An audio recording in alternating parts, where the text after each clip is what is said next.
Welcome to episode 3 of Ristretto, short shots, any subject, and part of the Exchange Coffee Podcasting Network, presented by Kavoy Specialty Coffee. In this episode, recorded at SCA Portland in 2023, Rob Steven talks with John Finkel, master sampler and owner of Commodity Sampler Services, which performs an interesting and unique set of services for the coffee industry. So my name is John Finkel. I'm the proprietor of Commodity Sampler Services. I've owned the company since 1999.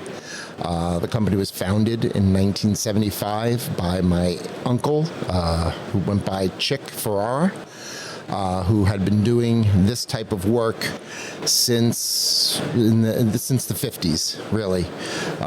Back pre-containerization, break bulk on the piers in Brooklyn. His father went by Peggy in local vernacular because he had a wooden leg. And, you know, that was the neighborhood that they grew up in and lived in and worked in.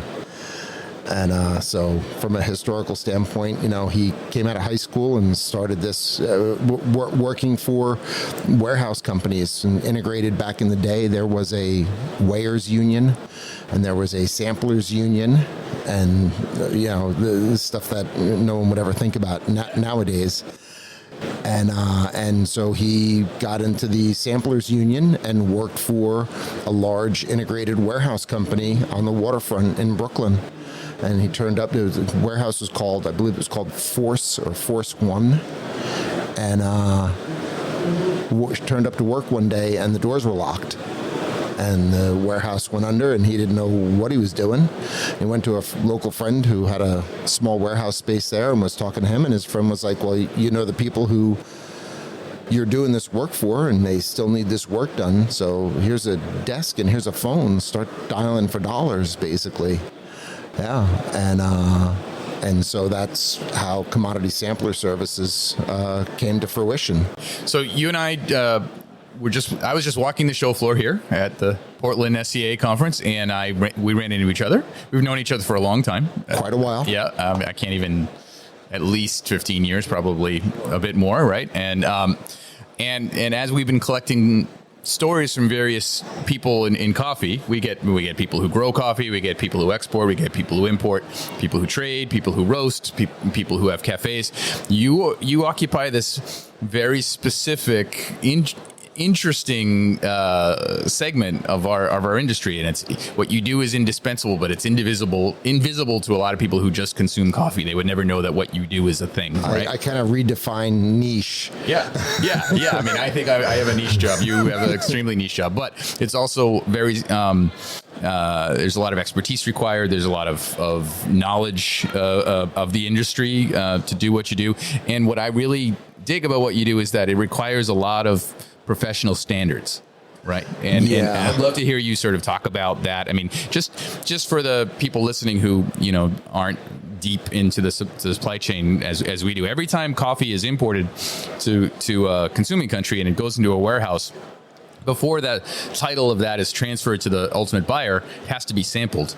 And you don't want the person who owns the coffee to sample the coffee, because that's, you know, fox in a hen house kind of thing, right? We don't want to do that. So there's a very small industry of trusted third-party professionals who will go in and do that sampling. And some people are specific to, you know, one or two warehouses, and some people work more industry-wide. And you're one of the most respected people who do that. And so I just thought it would be great for people to hear from you, especially on the aspect of sample integrity and sort of the service that you provide for everybody. Yeah, absolutely.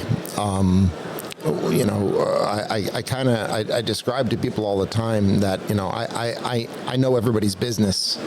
And so, you know, a great deal of, you know, why people use me is because they trust me. They know that I know everybody's business, and they know that I take that seriously, and that, you know,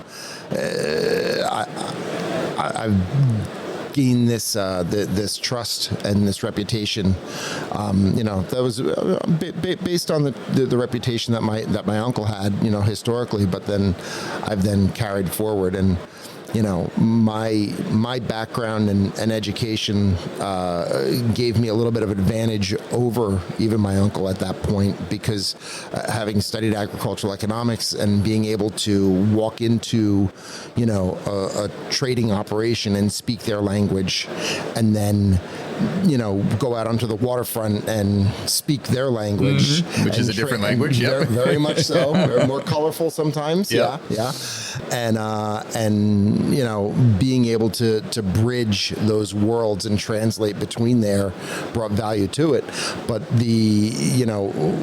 it's that trust that you were speaking of, and that reputational value that I've managed to cultivate and maintain.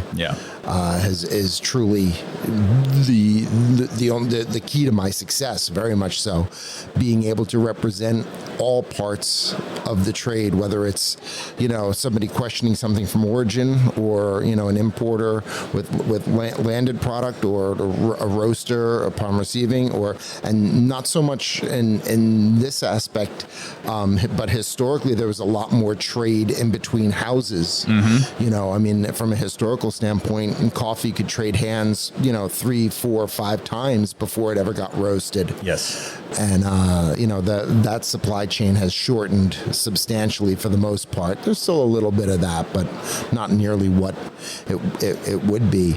But whether it's the banks and the financing institutions, or the insurance companies, or we do a lot of work for the exchange, the commodities exchange as well, and all because if there's any kind of a question, if I'm in the middle of it, both parties are satisfied that they're getting a fair shake. Yes. Yep.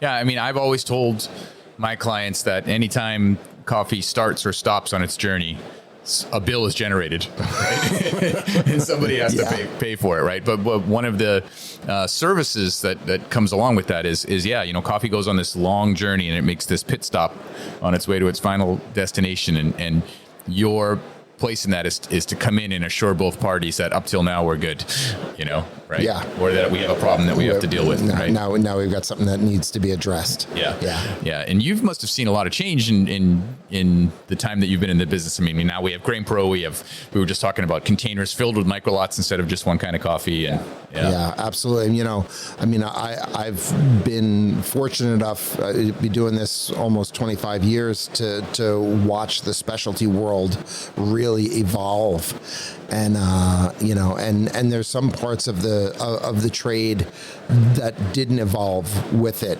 and it showed cracks here and there as that was happening. But the new styles of transporting and storage of product, whether it be Grain Pro or vacuum sealed packaging, and super sacks, even with specialty coffees, you're seeing specialty coffees delivered in super sacks now, which historically would be unheard of, and all of those things have changed how I have to approach and sometimes educate my clients. A lot of times the people that are engaging with me are the logistics professionals, not necessarily the traders who are going to origin and sourcing the product and making the determination as to how they want to transport it. And the roaster that they're selling to, their roaster client, I want it in Grain Pro. Okay, good. And the trader goes, okay, put it in Grain Pro. And the logistics guy goes, that's going to incur tremendous additional cost between the actual Grain Pro bags themselves, or the lining themselves, but the labor to put it in, the labor to handle it, all of these things. And then when it lands and it's got stained bags because of condensation, and theoretically the beans should be fine because they're in a plastic bag. But no, if the burlap is stained, nobody wants to. Yep.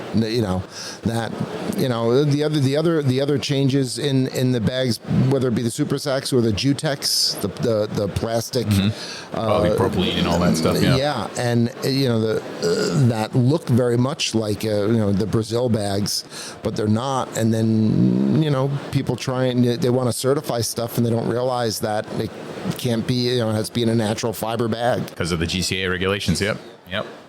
Well, I will say just in closing that I rarely have problems in I work with good suppliers and good people, but whenever I do, I say to my team, send in Finkel.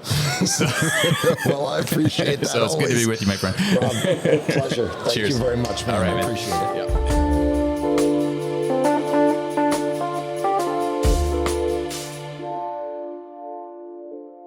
You've been listening to an episode of Ristretto, short shots, any subject, and part of the Exchange Coffee Podcasting Network, presented by Kavoya Specialty Coffee and produced by me, Mike Ferguson.